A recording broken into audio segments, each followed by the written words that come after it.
I'm going to do it. Actually, Yeah, it's a good thing is you can hardly hear yourself. Here you go. Oh, it's not water. This is water, yes. It is. Oh, I thought this was Jesus. the shine. That's why I was like, what? You want to start with the shine and destroy your palate before I everything thought else? that's what you put here. That's why I asked. Is that all shine? Sorry, I thought you got my sarcastic yes. A podcast about bourbon and the ones who drink it. This is Bourbon Matters.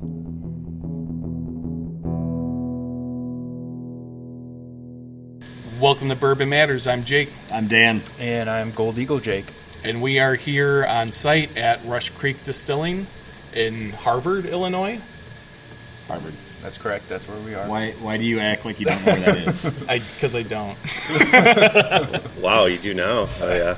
Driving out definitely do here, that. all of a sudden it went from flat to hilly, and then there was a bunch of horse farms, and I was like, this could be Kentucky. So I actually did think it was a really nice drive. It was very peaceful. Great Saturday morning. yeah, it was nice. Glad we could deliver a nice drive for you guys. Appreciate you coming out. This is quite the setup you have. And the halo of flowers above your head, I'm a big fan of that. I got one too if I leave Yeah, that that's perfect. right here. Perfect. We actually have a wedding today, so sorry about that. We weren't going to move them or else we'd have them ruined. No, It's me and Jake. Yeah. Do you? Take you? This is getting weird. I like it. So Rush Creek Distilling, we've been open to the public for just over 6 years. We've got 3 whiskeys that we're going to try today. You guys were in our tasting room, and I think you tried about 8 or 9, and you picked these 3 because we all have things to do after this. So, like as they said, we're in Harvard, Illinois. 6 years, locally sourced grain, great water supply, and we're making whiskeys, and we also have vodkas and gins and things like that. So if you're not necessarily a whiskey geek like these guys clearly are, and me too, maybe just a little bit, we have something for everyone. So I think we're just going to jump into this and just taste some whiskeys. yeah. So I think we are, yeah. you want to introduce yourself and Oh, what I you forgot do here? that? And So my name is Todd. I'm actually one of the partners. I don't have that on my business card. I'm really good with a mop and kick ass with Excel. That's pretty much what I do. Every business needs someone like that. Formulas are amazing. Oh my god! On the different tabs and they all Yeah. come to Yeah. it's magical. Yeah. Wow, So- we're digressing a little. So if you're good with Excel and that kind of stuff, how did you get into this? How did you get into I used to starting work a for distillery? a plastic bottle manufacturer, and they were bought by a larger manufacturer. It became very bureaucratic, and I said one day I'm done. They said, "Where are you going?" And I said nowhere. And a couple of other guys were having the conversation about this and very close to getting their the DSP or distilled spirit plant license. And I said, "Oh, I want in," and somehow weaseled my way into it. And now we're here. I'm sitting here with you guys with flowers behind us. it's funny because a lot of the people that we've talked to have a similar story of just hating corporate America one day yeah. and then Wouldn't getting know, into wouldn't know whiskey, anything so- about that. Yeah, yeah. This guy particularly. So my packaging background helps with some of the stuff that we do. I didn't know previous to getting into this, my whiskey experience was at a collegiate level. You guys started drinking at what time? I'll be there in a minute. Yeah. And but learned really how to taste things and really enjoy them differently than what I did before. There was enjoyment prior to this, just at a slamming for purposes of getting drunk, but now it's for drinking for the enjoyment and tasting things. So it's kind of fun. Well, and it's fun to work and drink and get paid for it. We'll work on the getting paid for it part later. But yes, fun. Yeah. So, run us through the history. What do you guys? How did you guys start? Did you start producing whiskey right out of the gate, or were you doing contract? And We did. So when we first started, we had a couple small barrels just to do some test batch. We got our batch still back there that a lot of that stuff came through. And we started with the basics, right? You do vodka and gin because you can do that very quickly. Whiskey you put into a barrel, you let it sit there for 2 years is very young. 3, 4, 5, 6. We've got some stuff that just turned 6 years old that we're pretty excited about, and you got to weather that storm, right? So this is. Hopefully, you do some of those sales with your vodkas and gins, and we've developed some flavored stuff. There's some pretty fun stories behind that. And now our whiskeys are coming into maturity, which we're pretty excited about. And so hopefully, we get to start selling those things that we made 5 years ago. We do have 6 different mash bills in the facility. We have 2 ryes, 2 bourbons. We have a wheat whiskey, which it's going to be pretty awesome. We tried it last time we tried it was about a year ago, and I think it's 3 years old now. We also have one of our original whiskeys. We had we called it our American Gold whiskey, which is a Kentucky corn whiskey aged in a used bourbon barrel. We intentionally didn't replace that mash bill until we had our own barrels to put it in. So there's been an evolution of some stuff, and we started with some of the with sourced whiskeys, and eventually those will be phased out. We still have our trophy whiskey, which is pretty fantastic, much lighter, but it's got a great flavor profile. But we're replacing those now with our bourbons and our we're gonna have our double oak today, which I'm really excited about that you guys picked. It's one of my favorites. The first mash bill that we're going to try is the same mash bill as that. It's just a different aging process, so we can talk about that when we get there. Cool. So you guys, I see 3 or 4 different stills. So we have it's a hybrid still system. So we got a column, and then there's 3 still, or there's 3. Excuse me. We have our pot still, and then we have 3 columns behind that. The first column, which is a little bit shorter, is for whiskeys. So whiskeys have to be American whiskeys have to be distilled at less than 160 proof, barrel less than 125. There's all sorts of fun rules. Just ask the TTB. You can read that page. I'll pull that up. I think American whiskeys, TTB Chapter 4. I think there's 60, 58 or 62, something like that. And sometimes you do something and you read through like, that's not it, and then you keep going. So we use that first column for very specifically for whiskeys. We don't want them to come through at 155 to 160 proof, less than 160 proof. Mm-hmm. And the next 2 columns we use for vodkas that have to be over that 190. Oh, okay. Gin would be used for that as well. Essentially, you make vodka, then you make gin. So it's every week we're doing. It's pretty low output in any given week where we're going full time, which isn't really full time. We'll put up about 4 barrels of something, and we'll do essentially we'll make enough. We'll make a barrel order. We'll bring the barrels in because we don't want the barrels to get dry. Mm-hmm. We'll fill them when we have enough to fill 30, 40, 50 barrels. And next order that we get in the next couple weeks, we'll have 50 barrels to fill. So you guys can come back and help fill those. Yeah, that'd be great. And Jake's gonna be real good with his need on there. We'll have you lifting, buddy. I'll take you up on that in 6 months. Okay, got it. Between him and me not being able to lift more than 10 pounds right now, I think we'll do you guys it just fine. stay home. Yeah. We'll just sit over there and we'll taste the whiskey while you guys move it. Yeah. And get it bottled. Yeah. We'll make sure it's ready. Oh, okay. Thank you. Appreciate it. So, I'm gonna end up doing all the work. Yeah, we know. We like it, Dan. Thanks. So before we get into the whiskey, I've almost you finished guys mine. do make gin and vodka. We do. And you have infused vodkas. Do you have infused gins as well? We have actually it's not an infused gin. It's we do a barrel rested gin. Okay. It's pretty funny. The TTB, after we started it, the TTB actually changed that you could call it a barrel aged gin. Mm-hmm. But when we did it, they wouldn't let you say that it was aged, so we had to call it barrel rested. Okay. It's actually a pretty fun product. It's very whiskey-y on the front end. So it's our gin that goes into a bourbon barrel for about a year. Oh, very whiskey on the front end. If I gave it to you guys, you go, ooh, whiskey for about that long, and they go, nope, not whiskey. And then you think about it and you go, is that gin? Makes for a wicked great old fashioned. Which when somebody told me like a gin old fashioned, I'm like, no, that don't work. And then they put one in front of me, I'm like, ooh, that's delicious. Don't you want to know what it is? It's a gin old fashioned. Yeah, great. Yeah, appreciate it. Yeah, I'm a big fan of barrel aged gin. I've tried several from all different places, and I love them even in like a Tom Collins or something, just to add a little bit of extra something to it. There's a depth to it that's pretty cool. I think our gin in general is much lighter than most gins. If we compare it to a national brand, it's Hendrick's, but even lighter than that. Oh, okay. And then we put it into a barrel, and it just smooths everything out just a little bit more. It actually tames out the juniper a little bit.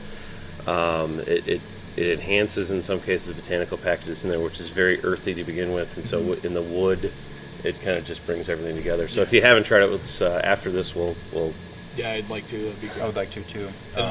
Yeah, so we were talking about your coffee vodka, Yep. which is real infused Yep. coffee.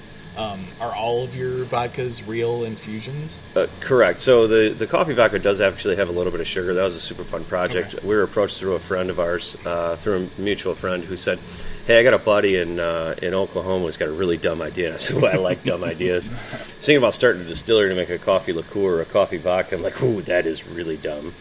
And so we started talking to the guy, and we're doing it for him. And when we were done with the project, we said, "Good news, bad news." Good news is we're done. Bad news is we're putting our label on it too. So Rose Rock Coffee Vodka, Rose Rock we use there in Oklahoma. They're a craft roaster. They do a fantastic job.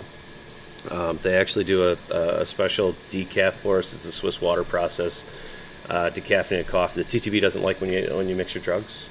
So uppers and downers at the same time, not a good thing. So decaf was a super easy approval for that. And you just put in your coffee in the morning. So Get around that real easily. yeah. But the jalapeno and the vanilla, it's secret ingredients. Don't tell anyone we put jalapenos in vodka. Oh, okay. And then for the vanilla, a little longer process. We make our own extract. So we take Madagascar vanilla beans, we slice them, we throw it into a 5 or 7 gallon thing for 8 months to a year. Oh, wow. And then we pull that out and we put it in vodka, and we end up with a vanilla vodka. So they're all natural infusions. The only thing, the coffee does have some sugar in it. We tried without coffee. The bitterness of the ethanol brought out all of the off flavors, or the bitterness of the coffee, brought out all of the off flavors of the ethanol. And we tasted it and said, God, that's awful. A little bit of sugar, it's like, ooh, that's really good. Just brightened everything up and kind of brought it together, which... Sugar Pretty seems to exciting. fix a lot of things. Yeah, it does. Salt amazingly fixes things too. Not that there's any salt in anything. Just it'd be fine. So before we transition more into the whiskeys, I got a few background stories. When you guys were starting this distillery, did you was the plan to have this much whiskey? Was it going to be a whiskey focused distillery, or was it just going to be a little bit of everything? And how has that kind of changed over the last 6 years? I think the plan was always to be, and we'll go back just a little bit. As far as vodka, there's a lot of great vodkas in the world. There's a lot of really terrible vodkas in the world, and it's a necessary evil. So we have to do it.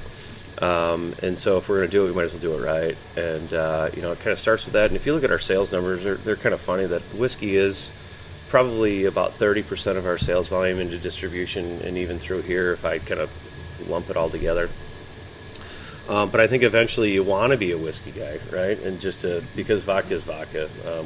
Make it out of corn, make it out of rice, make it out of sugarcane, whatever you're talking about. They're going to be similar, and there's really no... It's not exciting, right? You put it in a cocktail and it's exciting. You call it a martini, and it's just a fancy way of people saying I want to drink straight booze. But to develop the whiskeys, it takes time. And we're 6 years into it, and we're finally starting to release our own stuff. Not quite everything is in distribution yet. We do have the Double Oak is the Double Oak and the 100 Rye that we're going to try today. They're not in distribution yet. That is we're waiting for the next harvesting of that, which is going to be the second aging. That's going to be 2 years, which is kind of what we're looking forward to. The 100 Rye, this is, it's only 4 years old, and we think it's going to be better at 5. So we release it internally. We see if people like it, and we'll do, they're both single barrels, or maybe that's 2 barrels. We see if people like it. And then we go from there. Is it ready to release in distribution? You have to be patient, and that's the hard part, right? It's like watching paint dry, but on steroids. There's a big pile of potential revenue behind me that we put up 4 or 5 years ago, and you'd like to be able to say, okay, it's ready to be sold now and sell all of it. One of the funny things is we know that we're not going to sell everything that we made 5 years ago, and so if we're harvesting it at 6 years. We'll have some stuff that is 6 years old, and I'd love to sell all of it, but we won't, and that'll turn 7. We might use some of that 7-year-old to put back in the 6-year-old and still call it 6-year-old because you have to use the youngest date or youngest age statement. And then all of a sudden it's going to turn 8, and then 9, then 10. Then we'll have some stuff that's going to be single barrel, kind of really fun things after that. But it takes time. I mean, Right. you should see pictures of me when we first started this. I was young. No gray hairs. None. And then you guys always have the tasting room here too. Since We did. Day one. So when we opened up, it was actually a lot of fun. It was Labor Day weekend 2017. Right across the street from us, Milky Way Park, they had a balloon fest, and we're kind of putting everything together. And the week before Balloon Fest, we have to open. There's going to be 30,000 people over there, and the upstairs wasn't done, but the main floor was done. There was 5 barrels in here, maybe. And when we were cleaning the place up, we started in this corner. This corner took literally 7 hours just to get through that corner, so it didn't look like complete trash in here. And when you're starting a business, things like that happen. You got the construction, you got the new things moving in, and so we had the tasting room. And this was all empty. If you look at some of the older pictures, they're hilarious because you look all the way through the back. And then in 2021, we needed to expand, so we actually put 12,000 feet on the back of the facility, more than doubling our footprint, and allowed us to hide some of the uglier stuff. Put some of the so out here, when you look through that window, you see the sexy things. You see wood, you see copper, you see stainless steel. Oh, that's pretty. You don't have to see the finished goods cardboard or the empty bottles or the things that aren't. They're here. They're not as attractive. I'd love to put the bottling line up here because it's pretty, but that goes back there because I don't have enough room up here. Yeah. Yeah, I mean, I gotta say I'm very impressed. This is much bigger than what I was expecting coming out here. And for those of you who aren't watching the video or just listening, like on the video, you can see a ton of barrels behind us, and this is probably a fifth of what you guys have. Right now in the facility, I think we have 965. I could be wrong by 10. But yeah, this is behind us. There's probably 100, and what you can see in here, there's probably 120-ish. There's some over there, and there's some in the back, and so we continue to find room to put those things. We move barrels a lot. It's like, okay, move this. We got to go get that. Fortunately, we know where they're all at, and sometimes you're looking for something. It's like, it's back there. It's the one on the bottom. It's 3 rows deep. It always is, right? Yeah, of course. Yeah. Which is fun. Why are you guys drinking without me? I didn't. Trying to spice up the podcast. Well, we might as well just get into it, right? Sure. Uh-huh. So this is I gotta fill up again. Sorry. the guy who was like, I'm not gonna drive all the way home. Well, that's why I didn't drink earlier. Nah, that's a pretty good plan. So, do you want to introduce us to this one, Todd? Yes, this is one of our 3 straight bourbons technically. So this is our bourbon with a rye kicker. So it's 74% corn, 16% rye, 10% malted barley. This is a 5-year age. This was from a 3-charge. I'm not ringing, am I? No, you're good. Okay, good. Things going off in my pocket. Maybe they're just happy to see me. So this is 5-year age. This is a very typical bourbon. We also have a wheated bourbon that's also 5 years age that is in distribution right now, and so we're really excited about this. This was the first mash bill that we started with, and so this is what we're having right now is probably some of the oldest barrels that we had in the facility. We weren't smart enough to think to ourselves, "Hey, let's keep the first barrel we did or the first 5 barrels we did." No, it's like it's done. Let's put that bottle. Get the money out of Drink it. When it's ready, it's ready, right? It's delicious. Let's drink it. And drinking's a team game, so this is really fun that you guys do this a lot, and you kind of get to have fun with each other and taste different things, and figure out if you like it or not. Yeah. If everybody liked the same thing, we'd have one. I promise. Right. We have. You guys saw it, and there's 10 or 11. There's a lot, Yeah. a lot of Yeah. different options. So a lot of. And you guys should come out. We'd have a lot of fun. Just drink them all. So this is to me. This has a little bit of spice towards the end. It's more of a typical bourbon. That we're used to. There's a lot of sweet towards the front. I don't know. You guys do this for a living, so you tell me. I just think it's extremely balanced. You do get some spice, you get some sweetness, you get the classic vanilla and caramel flavors that you expect with a bourbon, but it doesn't. There's really just nothing wrong with it. There's no extra burn. It goes down really easy, but there's still a lot of flavor on the back end that sticks with you. So this is what I would consider just a great everyday bourbon to have on your shelf to grab and pour when you want something good without really having to think too much about it. And you guys also tried the for our 5th year anniversary. We have very few of those left, but we did have a single barrel cask strength. You guys tried that as well. This being 90 proof, that was 123.6, I believe. And I just think that's fantastic because you can still taste all those things. A lot of people, and me included, 5 years ago, 6 years ago, I had a really hard time tasting anything over 105, maybe 110 proof.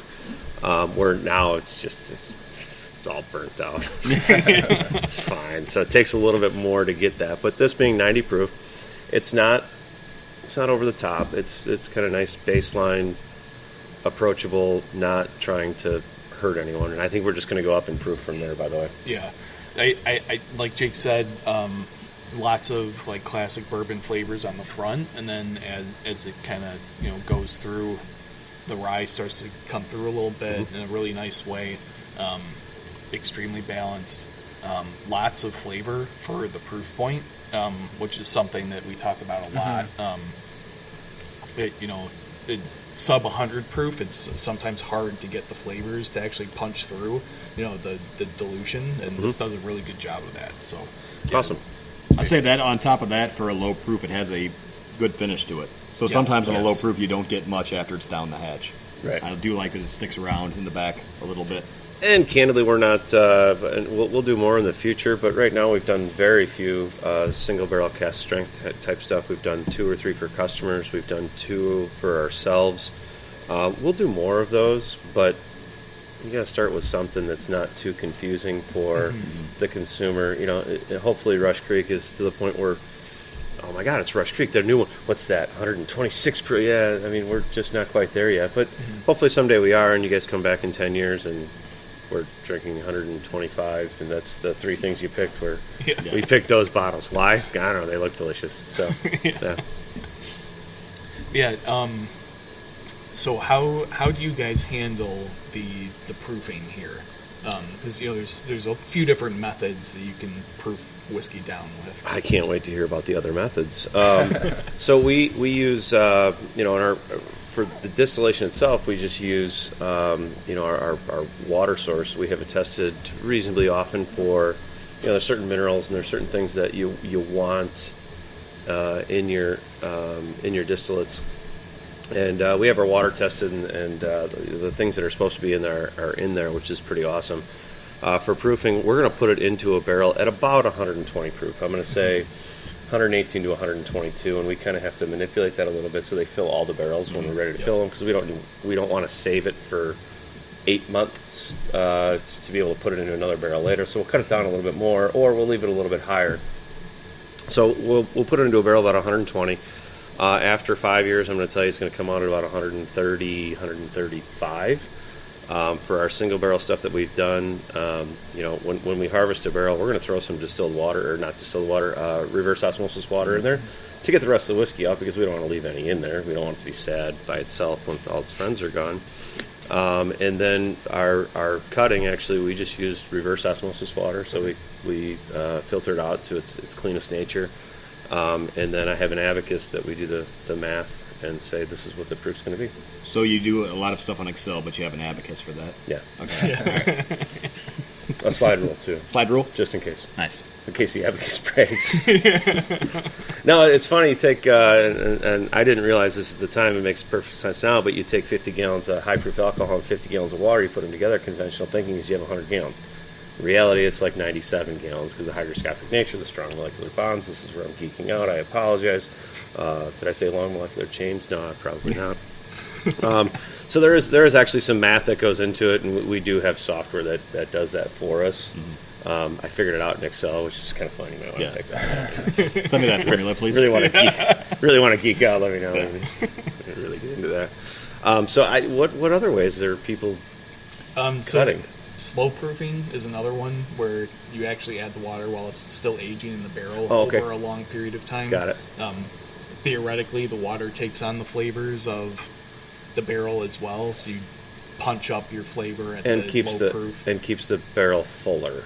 Yep. Yeah, okay, that makes sense. I mean, that's actually not super common. No, it's not. Surprisingly. But we have kind of talked about it more than not on this podcast lately because we've gotten really into Fox and Odin, who kind of does that, and it goes back to like cognac, and that's how you proof down cognac and brandy is slowly over the course of weeks or months you add in the water to kind of let it just mingle on a much slower time scale, and I you'd have to take all your barrel. You have to take, do a test on it to see if it really made a difference with your whiskey, because every whiskey, every distillery, everything's going to be different based on all the factors that are involved. But yeah, it's just a interesting question. No, that's pretty cool. I've thought of it, but I haven't really. I don't know how to follow those rules. Sounds like a lot of paperwork involved with that. And might need more than Excel for that. Yeah. But like thinking, I'm not very good at that. Wait. All right. Well, everyone's glasses are empty, so I'm just Dan's failing at his job as pourer. So. I wasn't assigned that job. I just did it for fun. All in favor of Dan being an official pourer? Yes. I thought you were picking me off the Motion podcast. passes. I was going to put the headphones on. I was going to get out and just go drink. All right. So you want to do the double oak next? I think we do the double oak. That's Let's work on proof, and I right? think comparing that to this is actually the same mash bill. Yeah. So yeah, speaking of mash bills, 6 mash bills you said is what you guys have? Correct. Correct? I hope I'm not screwing that Well, up, but yes. 6-ish, whatever. When you started, how did you decide what mash bills, or did they kind of evolve? And then also, what char do you use, and how did you decide all of that?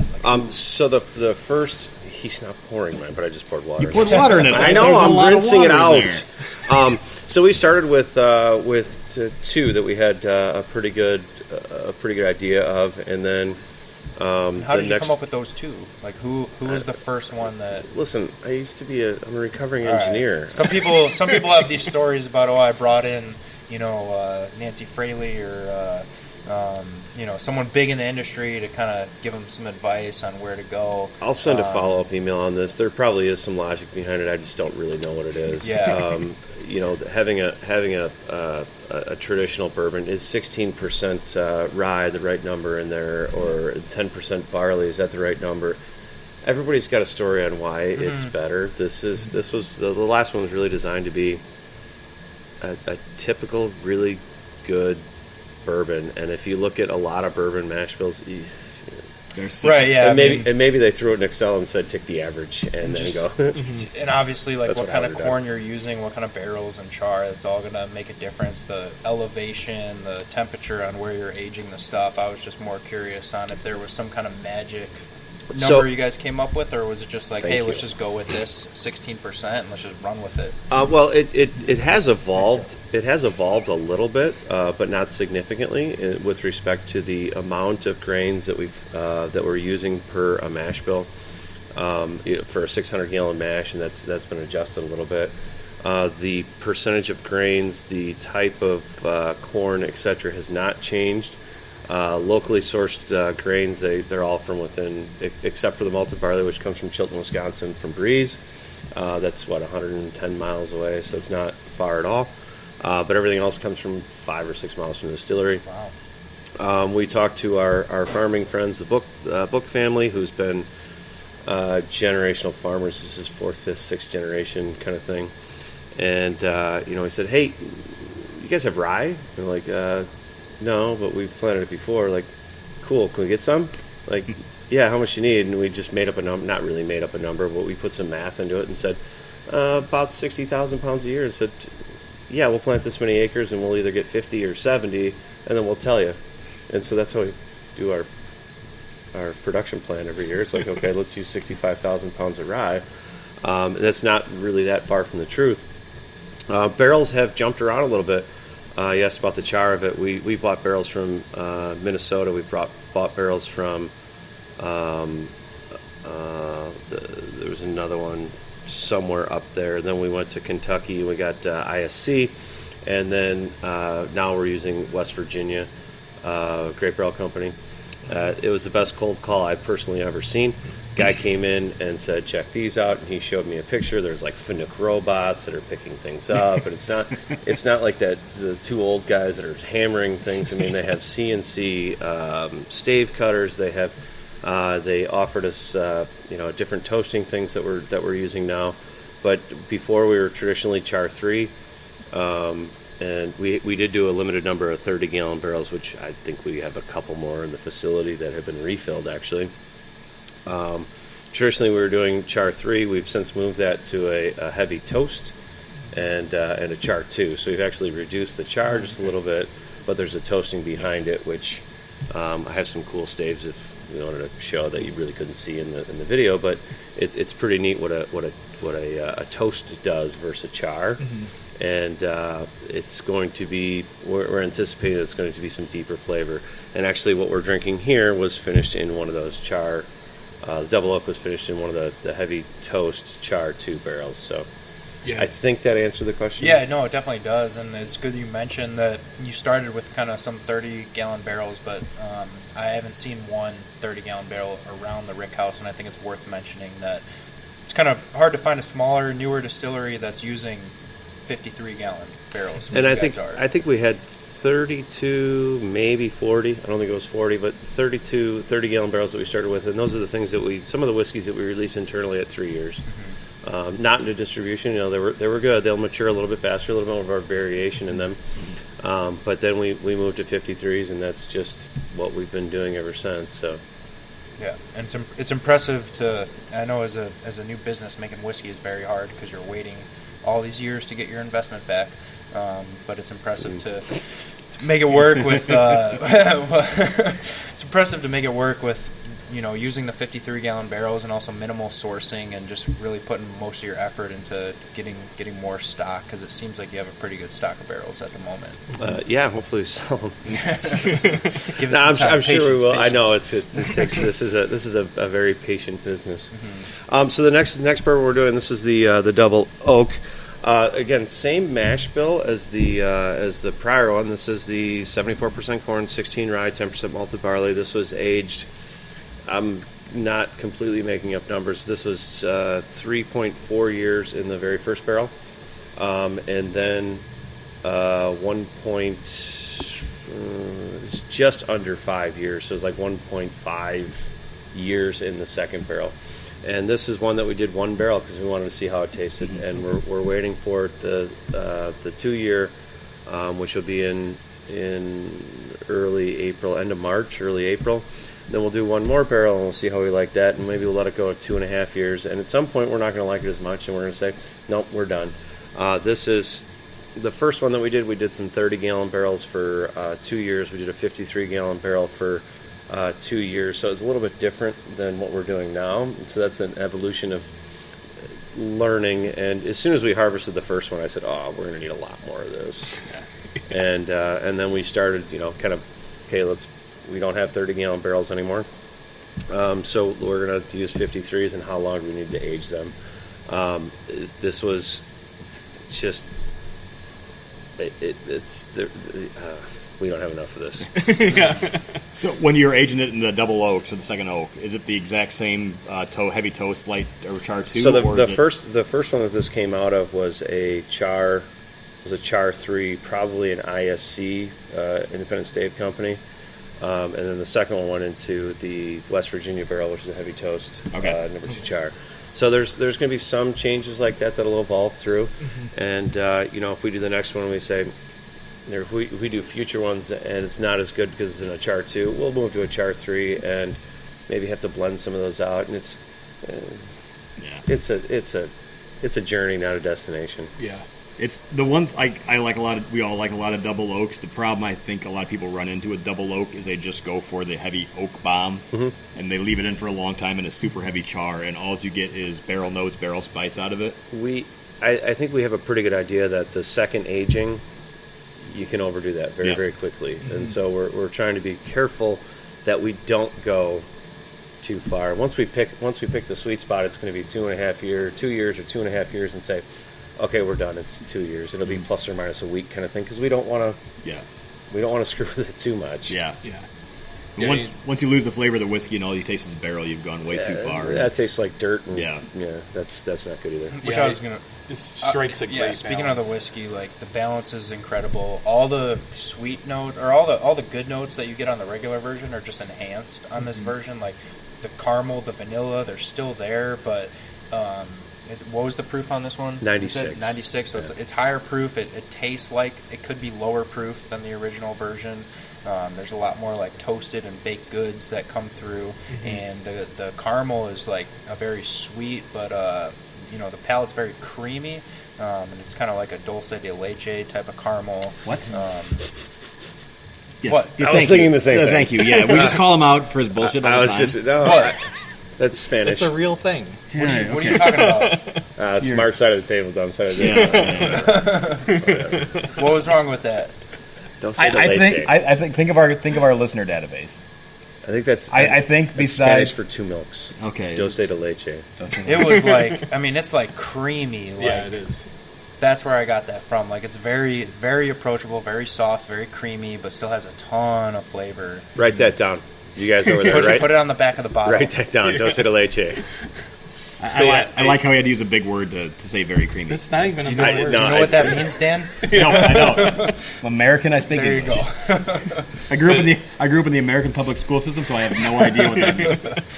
Well, Yeah, I would agree.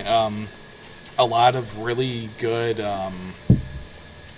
I feel like the toasted, like that sweetness from the wood sugars from the toast definitely comes through, and that I think typically comes through as the caramel and vanilla. And like Dan said, this is not an oak bomb, but you definitely get the oak. Yeah. And it's not so overpowering that it's like drinking used charcoal and mixed Well, we were whiskey talking or- earlier about what we like, and everybody likes different things, and this to me is just it's a bolder flavor. It's not Yes. over the top. I don't get quite as much sweetness as I did from the prior bourbon, but this is a nice balanced. Just a little bit of hug through here, just a little bit, and it's one of my favorites. Close your ears. Sorry. But no, this has been really excited to eventually release this distribution. I think it's going to be great, and then we're going to realize that we have to make a lot more. Yeah. Convince my partners to tell them, Like, right? hopefully you realize that already. The but- thing that I think I like the most about it is that there's typically with double oaks there's a very large tannin kind of flavor, or tannic flavor, where it really dries everything out. This does a good job of bringing a little bit of that to the forefront without making it feel like a super dry wine kind of mouthfeel. Some of my favorite red wines are the really, really dry ones. I don't want that in whiskey. No. So this does a really good job, I think, all around. This is something that I would want to pour for someone and not tell them what it is, and just say, "Hey, what do you think about this?" Because I don't think it screams double oak bourbon, but it's just a really well-rounded, good all-around pour. Yeah, and one of the things we've been talking about lately is finishes, and how some places use finishes to mask Bad problems whiskey. in the whiskey. I think this is a great example of using finishes to enhance Yeah. something that's already good, and really bringing out the best qualities of it. So yeah, extremely good job on this one. That's a huge compliment. Thank you. I agree. If we just knew somebody that could put it in a blind tasting somewhere at a liquor store and see what it stacked up against it is, that'd be really helpful. I don't know any of those people. I wish I didn't. I wish I had one on the calendars because it'd be a good time to plug it right now. But To be announced. to be determined, yes. TBD, To be announced, TBA. yes. Give me One of a those. little while to release this, and like you said, it's really good. Oh yeah, now. it's got to be released to distribution first. I mean, you can bring it just to screw with people and tease them. It doesn't bother me. But one of the things you said about this is it's complimenting. It's not overwhelming the whiskey. Is there a chance that 1.5 years was the right number to leave this in the second cask? Yeah, and then we'll punt, and then we'll figure that out later. But we got to So you can't tell until you have one that's 2 years. exactly. Yeah, right. Awesome. Next up, we've got a rye. Now Dan's I can pour now. Oh, you still got water in your Dan's glass. gonna head out for this one. Yeah. But did you try this one in the I store? did not try. I wanted to No. be surprised. So yeah, Dan's going to be surprised by the rye. So we'll see if he actually likes it. kind of like Mikey. He actually. Oh, you guys are all too young at that end of the table to understand that. I know what it is. Thank you. They don't. I They're don't. 12. Dan's a resident boomer on the show, so Ouch! These guys are not your friends. No, they aren't. You should see Dan on an average day. This is nothing. I'm just being calm yeah, today. he's on his best behavior today. So. It's early. So this is our 100 rye. This is a great example why we're not very smart people. So we did 100 rye and we did it 100 proof. So we don't have to remember too many numbers. So it's pretty straightforward. This is the 4-year. Again, not released in distribution, but one of my favorites. This is technically this would be bottled in bond. I love that term because it really doesn't mean anything anymore. Yep. But consumers see it and they love it, and so we might actually end up putting a bottled in bond on there. But I'm going to put a note on the back. It doesn't mean anything anymore. I promise. If you put bottle and bond, put it in a tube, a yellow tube, because those sell really well. Okay. Yeah. Yellow tube. Thank you. Write that down. All it means is somebody from the government came and checked some boxes on a piece of paper and said, "Yeah, all right." So bottle and bond has to be at least 4 years old. It has to be 100 proof, all from the same growing season and distilled in the same season, and then it has to be in a government bonded warehouse, which we're in a government bonded warehouse right now. So at some point you had to go back. You had to send it to a government bonded warehouse, and those guys that had keys to that had all the best whiskey. Yep. The Bottle and Bond Act of 1894. Someone write into this to these guys and tell me that I'm wrong, but it was somewhere around there, and it was basically you can't misrepresent what's in the whiskey. There's I read this thing that's like documented that the whiskey would go from one town to another town, and they'd pull a gallon out and replace it with horse urine. And then send it to the next town. Like, have fun with that, guys. Or even worse. Tobacco spit. Yes. Turpentine. Yeah. And the first FDA, or Food and Drug Act, was like 1914, so we cared more about whiskey than we did. It's America. As Makes we sense. should, yeah. I as mean, we totally should. makes sense. The opioids, fine, they're great, it's delicious, but whiskey, no, don't screw with The that. Bottled and Bond Act was basically the first quality control legislation Yes. in America. Which is pretty funny because Yeah. food and drugs were, we'll do that in 20 years. yeah, deal with that later. Yeah. So this is, we've all had the rye whiskeys before. I call it the pinpricks. Some people might call them, might call it spicy, might call it whatever.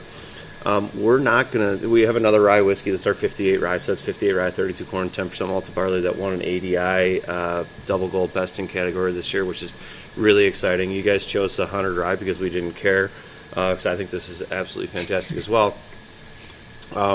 But neither one of them give you those pin pricks on the back of your tongue, and I can't wait until to hear the thoughts of the non-rye guy. But it's very approachable, 100 proof. What do you think, Dan? It's got a Dulce nice de mouthfeel. leche flavors coming through? Yeah. I'm trying to make up some other words, and I can't make up another word right now. But no. So this falls under the ryes I like because it's minty, it's not super peppery, and it's not dill flavored.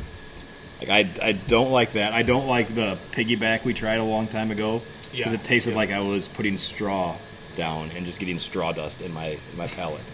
I do. It's very strong, almost like a little bit of spearmint on the back end. You do get a little mint. You get a little like black licorice, a little bit of anise. The nose is all mint and licorice. It's fantastic. But for 100% rye distillate, there's nowhere near as much spice as what I would expect for 100% rye. Candidly, we expected more. You would, and we did. And but it just kind of works. Just a little bit, and it came together. Just it's like wow, that's. And by the way, we aren't tasting the cask strength right now, but we tasted the cask strength before we recorded this, and the cask strength takes it to a whole nother level and almost tastes like a completely different whiskey. Like it loses some of the mintiness, it loses some of the anise. Just for clarification, that was the 58 rye whiskey. My apologies. But it was still a rye.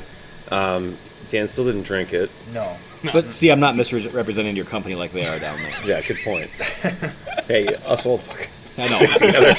Sorry, I probably shouldn't say No, things like that. you're good on There's that. no filter on We're this not podcast. monetized anyway. Yeah. So. Okay, good. I think we've made like $40 in a year and a half. Yeah. Yeah. Damn. Yeah, I mean, hats off, right? Thank you. Just slow down on that one. Yeah. Just a little humble brag. Drank a whole bunch of free whiskey, though, which is pretty cool. And it's really all we're here for. Yeah. I don't mind that. So, thoughts? You guys are the Rye guys?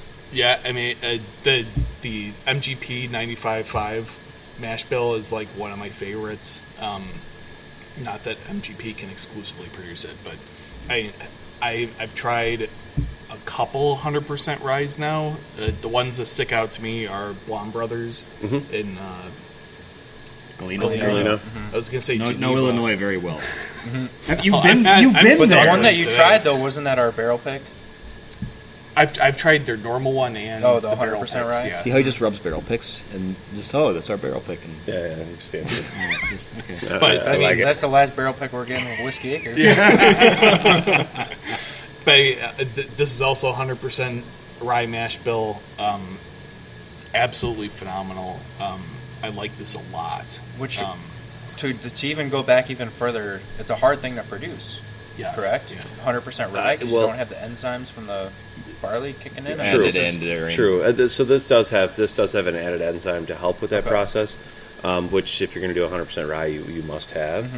At least to the best of my knowledge. Somebody's going to write them an email, not me.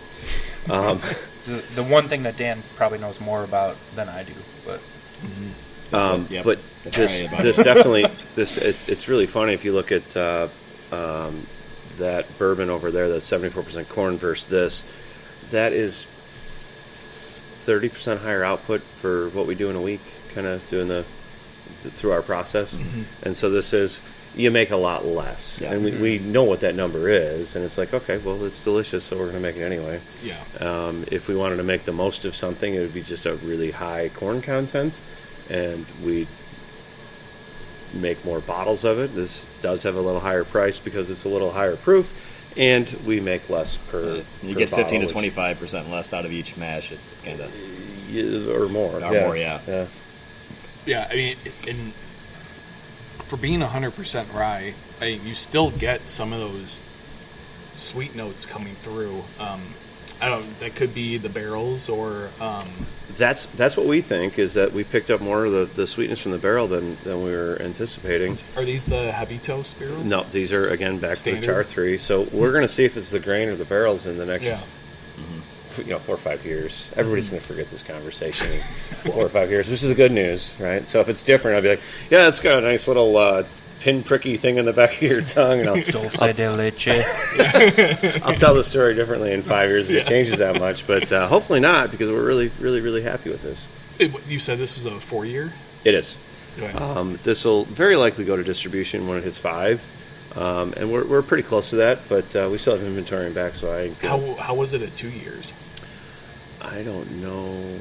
Because, a lot of ryes are 2-year, and they're pretty great. We've started to see more and more younger ryes. You do have tasted. So ryes tend to take over the flavor profile more than like a wheat, for example.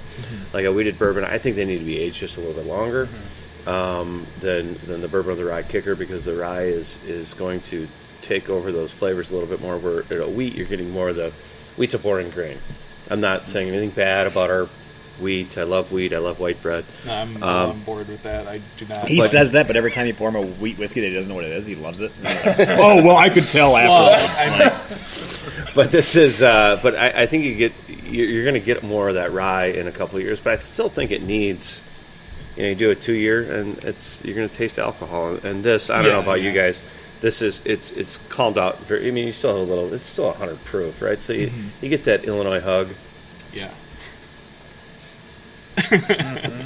And so you get that little bit of hug, and I think it's. But at the same time, it's not burning and over. And I've had some of these 2 years that really kind of do give you that alcohol. Yeah.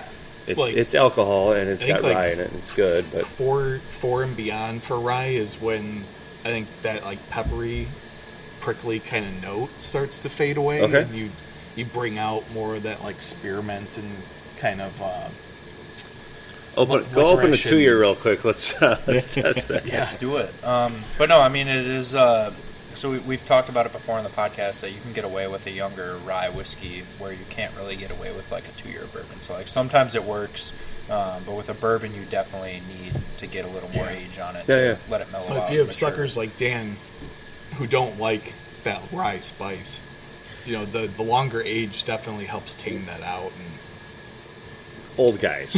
Okay, Dan's on my side on this side of the table because we're old as hell, and he doesn't mind the rye. So unless he was lying, which No. I also like how they shit over like me not liking rye, but yet there's still way more bourbon sold than rye. So it's like, all right, the consensus is We're trying to change public perception. Yeah, we're just trying to. That's actually interesting because it's a really interesting industry because. We look at what the trends are now. Okay, there's way more bourbon sold, and in 5 years from now, God forbid, there's gonna be more Scotch sold, and then all of a sudden, bourbon's way down, and maybe whiskeys are up a little bit, but the whole thing over the time that it starts to when you make it to go, oh, it's gonna be huge in 5 years or 6 years or 7 years, and then all of a sudden you're going, man, what happened to bourbons? It's a really weird industry in that sense because. There are people like you, and there's a lot of people like you that do these things, and they influence people, and I think it's fantastic that you're influencing people to Rush Creek in Harvard, Illinois. Find us where fine spirits are served and sold. Sorry, that was a plug. We're going to do more plugs, Dan. Don't worry. You keep plugging. I mean, normally we've plugged Gold Eagle about 37 times. We're recording at the distillery, so you're free to plug as many times. I figured that. Yeah. I mean, we could have hid all the Rush Creek signs right behind us. Right, that would have been really, really difficult. But you do have the flowers over your head are just gorgeous. It's wonderful. it's beautiful. But those trends change, and that's cool. I love our friends that have 15 different whiskeys behind their bar and whatever. You let here you go. Oh, that's really good. And God, that's god awful. One of my favorite is probably a podcast was the guy who. He started it, and he does a lot of these, but he started it with, okay, these are my 10 worst picks I've ever made. And he's like, I hope my wife doesn't watch this, because it's what he spent for them and what they tasted like, and he's tasting them very truthfully, and he's like, this is, okay, honey, turn the video off now. I spent $1,500 for this bottle of booze, and it is God. Look at the packaging. Is that the guy in his basement bar? Yes, I've seen that he one. Is. Yeah, I've seen that one. And he just goes through these things. And he's like, worst money I ever spent. And it's nice that the people are being honest, and I think you guys are being honest with this. But things get influenced and things change, and that's okay. We'll weather the storm through whatever. And we've got a rye, so if ryes get more popular. If bourbons become more popular, more so popular. I mean, you guys have a lot of SKUs to cover your bases too. Yeah. Hopefully, maybe too many. I'm a big fan of. We have too many, but I kind of enjoy them all. So it's like, okay, keep making more. And I mean, I'm going to plug you and circle back to the tasting room. I mean, the tasting room looks really nice, and we got here at 11 in the morning on a Saturday, and there was already groups of people in here drinking cocktails and whatnot. So I would like to know, like, which whiskeys you think pair best with cocktails, and how you use them in cocktails. And I'm not a bartender. I don't know how things pair together. I think they're delicious, and I go with that. We have our bar manager, who happens to be my niece. Nepotism is alive and well here at Rush Creek, which is cool. She's really good at that, and she picks things that go well with other things, and they put these really fancy cocktails together. And we have 15 or 20 different simple syrups that we use because we can only in our tasting room we can only serve what you make, right? What we make. Yeah. So we have to get pretty creative with them, and when we're done with this, go look at a menu and say what goes with this. And there's nothing that is. Can I get that with a different whiskey? Because everybody likes things differently, right? And so I guess to add on to that, like that was kind of my point, is why you need to have such a variety of products, because you're getting random people in here from the area that want something to drink, and not everyone's going to come in here liking whiskey. Not everyone likes vodka and gins, and everyone likes something different. So you have a good variety to cover your bases, and that's kind of where I was getting at, and like what cocktails you guys serve and the best, because it seems like you have your bases covered. I don't order on the menu. I don't. I'll walk up to Miss Christina's in the bar right now and say, hey, make me a cocktail. And whatever she feels like making, she'll hand me. And if I say I don't like it, she won't make it again for me, and sometimes, and it depends on the season, right? In the summer, I'm going to drink more vodka. In the summer, I love a jalapeno vodka with the with lemonade. If they don't hate me, it's a squeeze of fresh lemon with a little bit of simple syrup and soda water. Absolutely phenomenal. In the winter, we're going to get in the spring and fall is gin season. As far as I'm concerned, there's like a 6-week on each side, and then we get into the whiskeys. And right now, it's cold out. It snowed. Once it snows, I start drinking more whiskey. So it's a fun place to go to. You know, unfortunately, we can't serve beer. There's legislation that the Illinois Craft Distillers Association is actually working on to give us more retail privileges. Where I'd love to bring even whiskeys from other people's, a Whiskey Acres, Blonde Brothers, maybe a Copper Fiddle, whatever. Just the folks around here just to do like a little local. You do like a little flight of, hey, give me the and do things like that, because they're not our competition. They're we're all jumping up on the table, the big boys, to try to pull stuff off. Right. And if we're not making it a little bit better or a little bit different, we're going to die a fast and obvious death because we have to charge 10-15% more, whatever that is. But hopefully, you know, we get those retail privileges that we can sell other things like beer. Because there's a lot of people who come in here that they're beer guys. And candidly, I don't know about you guys, I play golf. And you know how hard it is to drink whiskey on a golf cart? You need a high camp flask. Yeah. I drink beer. Let's just, I just keep it simple. You reach back to the cooler, you crack it open, and you drink it. But that's a summer thing, right? And so everybody likes different things at different times of the year, including myself, and I'm not going to lie about that. And it's just, it's fun. It's different. Well, I like the point you bring up there, too, is because I think a lot of people have a misconception that, like, Illinois distilleries are all in competition against each other, where I feel it's more Illinois distilleries are in competition with Kentucky. I think the craft distillers of the world are in collaboration with each other, because if Blonde Brothers, I'll make fun of them for a second because I think they're absolutely fantastic. If Blonde Brothers convinces somebody that craft is a little bit different or a little bit better, and now they're going to try, instead of going to get Beam or Daniels or Hayden or Makers or name 500, they're going to look for places like Rush Creek, and they're going to try those whiskeys. And, oh, that's really good. And we might not have the one that's perfect for them. Maybe Whiskey Acres does, right? They do some pretty cool stuff over there. And it's just an educational process. You don't have to drink Jack Daniels. Got an email today from this woman who's renting Jack. I'm not going to say that out loud.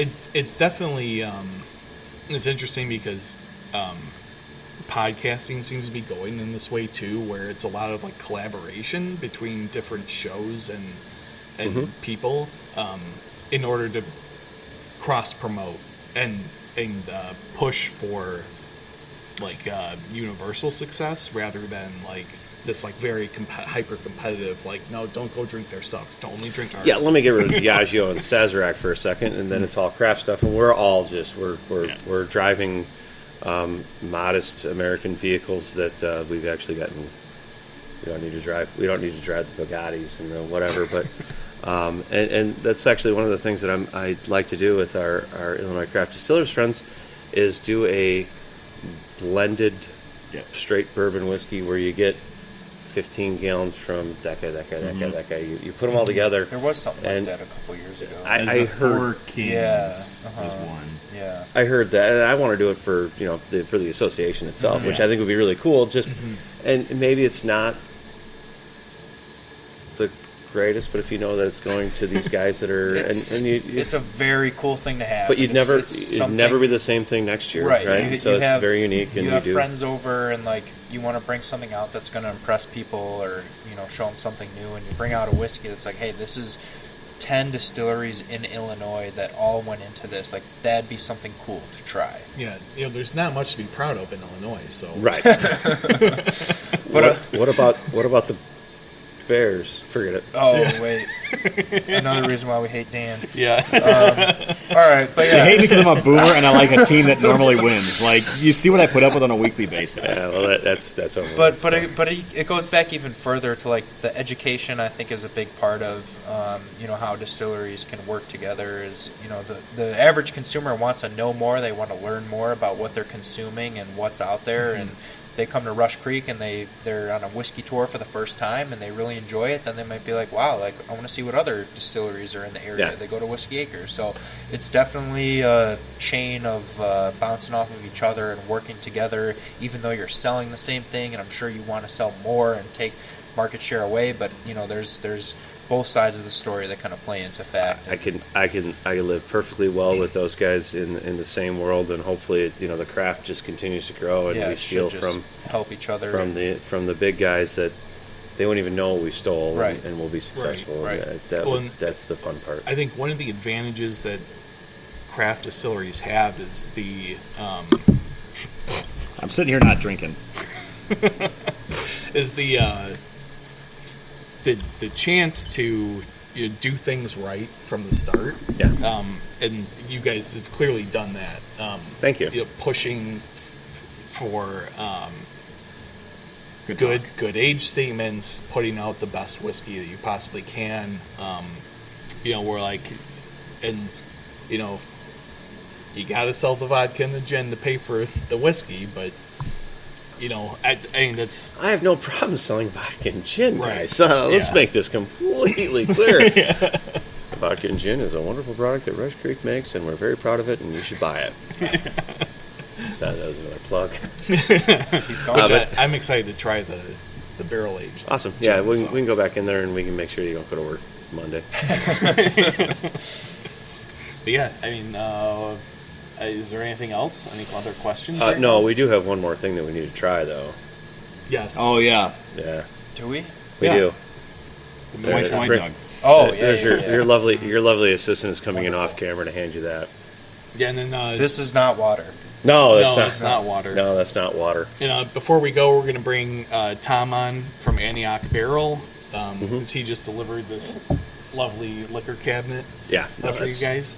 That's so. Let's slam our whiskey and we'll do this, and then we'll give Tom a little bit of this too. We'll really screw him because we're gonna skip all the really delicious things, and so